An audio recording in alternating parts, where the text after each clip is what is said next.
Gloria Washington had always been the rock. At 71, the retired school principal from Atlanta's West End carried herself with the quiet strength of Southern Black women who had buried husbands, raised children through loss, and held churches together with nothing but faith and sweet potato pie. Her late husband, Elijah, a postal worker with a steady pension and a paid-off brick house on MLK Drive, had left her comfortable. Not rich, but secure.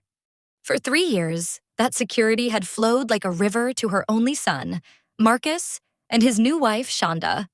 Marcus was 34, a smooth-talking dreamer who jumped from business ventures to another.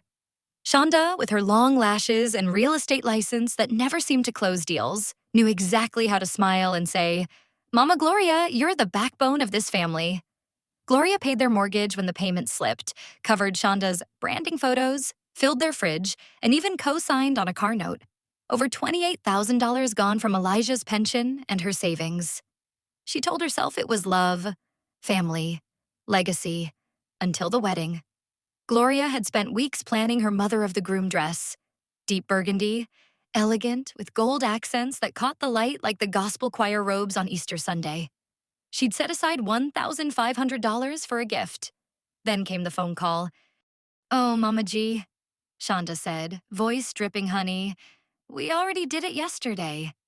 Just us, the pastor, and a few close friends. Real intimate, you know. Only special people." The words landed like a slap during a praise break.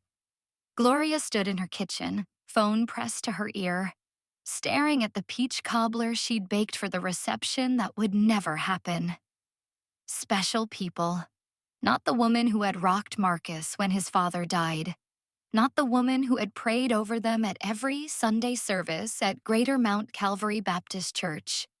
She saw the photos later on Instagram. Shonda in white lace, Marcus grinning in a rented tux, Shonda's parents beaming, cousins raising champagne. Gloria wasn't in a single frame.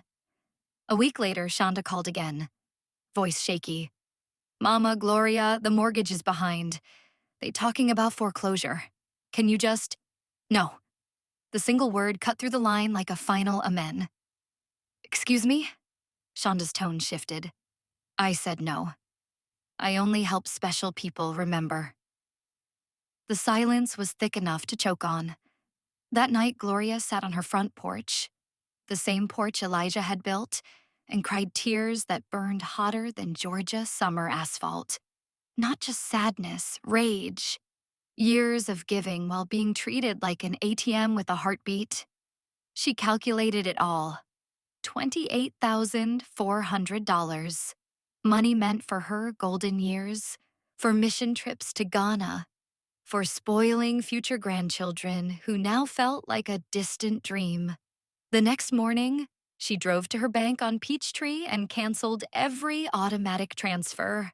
She changed passwords, added alerts, and spoke to Mr. Lawson, the branch manager who had known her for 20 years. "You sure about this, Sister Gloria?" he asked gently. "I've never been sure of anything since the day I buried my husband." Her phone started ringing before she even reached home.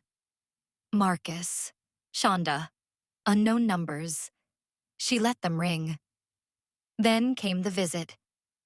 3 days later, Gloria returned from Bible study to find Marcus, Shonda, and a slick-suited man named Attorney Rollins sitting in her living room. They still had keys. "What is this?" Gloria demanded, voice steady as a church organ. "Mama, we worried about you," Marcus said, eyes avoiding hers. "You acting different, cutting us off, not answering calls. We think you might need help managing things." Attorney Rollins smiled like a wolf in sheep's clothing. "Mrs. Washington, your son and daughter-in-law have petitioned for a conservatorship. Given your recent erratic behavior—" "Erratic?" Gloria's laugh was sharp. "Paying your own bills is erratic now?" Shonda started crying on cue. "We just want what's best for you. This house, the pension, it'll be ours one day anyway." There it was. The naked truth. Gloria pointed to the door. "Get out, all of you." They left, but the war had begun. The next Sunday at Greater Mount Calvary, Gloria stood during testimony service. The church was packed, fans waving, voices lifted. "I come before you today not broken, but awakened," she said, voice carrying like it did when she taught Sunday school. "My own blood tried to bleed me dry. They excluded me from their wedding, then tried to take my mind and my money. But the devil is a liar." The church erupted. Sisters shouted, "Yes, Lord." Brothers nodded. Reverend Hayes laid hands on her after service. That's when Sister Denise, a sharp-tongued attorney who specialized in elder abuse cases, approached her. "Sister Gloria, I've seen this too many times. Black families losing everything to greedy children. Let me help you fight." Denise became her sword. They documented everything: bank records, texts, the wedding posts. Gloria changed the locks, installed cameras, and started a small circle at church. Financial boundaries for God's daughters. Young women in their 20s and 30s gathered in the fellowship hall, learning about credit, wills, and saying no with love. Marcus and Shonda escalated. They filed formally for guardianship, claiming Gloria showed signs of dementia, paranoia, the cameras, isolation. She skipped one family dinner. And financial irresponsibility, stopping their support. They even got a neighbor and a pharmacist to sign shaky affidavits. The courtroom in Fulton County was tense. Gloria sat tall in her best navy suit, pearls around her neck, Bible in her lap. Denise destroyed their case piece by piece. When Shonda took the stand, Denise asked sweetly, "Mrs. Washington, when was the last time you called your mother-in-law just to say, 'I love you,' without asking for money?" Shonda faltered. "We family. It don't always need saying." "And excluding her from your wedding? Was that family too?" The judge, an older Black woman who had seen generations of this pain, leaned forward. Marcus's testimony crumbled under cross-examination. "She raised me alone after Daddy died," he admitted. "But she's changed. Or maybe," Denise said. "She finally stopped letting you drain her." Gloria's turn came. She spoke clearly, with the cadence of a woman who had taught history and faith for decades. "I buried my husband at 52. Raised Marcus by myself while working full-time. I gave because I thought that's what love looked like. But love ain't a wire transfer. Love shows up. Love respects. They showed me I was just a resource. Well, this resource is done." She looked directly at her son. "I prayed for you every night. Now I'm praying for myself." The gallery murmured.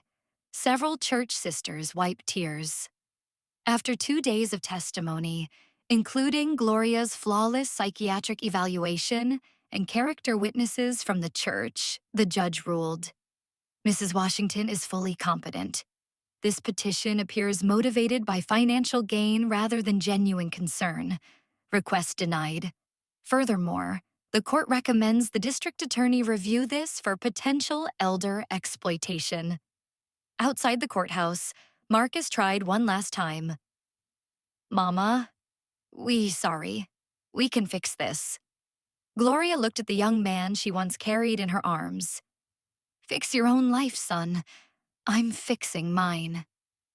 3 months later, Gloria sold the big house on MLK Drive, too many memories of giving, and bought a cozy condo near the church with a sunny balcony for her plants.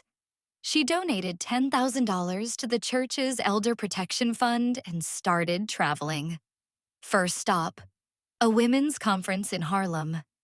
Then a mission trip to Ghana she had postponed for years. At Sunday service now, she mentors the young wives. "Protect your peace," she tells them during Bible study, voice warm but firm. Generational wealth starts with boundaries. Some nights, sitting on her balcony with gospel music playing low, maybe Kirk Franklin, or a classic Mahalia Jackson. She thinks about Elijah. I finally learned, baby, she whispers to the Atlanta sky. The rock don't have to break herself for others. Marcus and Shonda faded into the background. They moved to a smaller place. Shonda got a real job. Maybe hardship would teach them what love never could. Gloria Washington was no longer just the rock for everyone else. She was finally the rock for herself.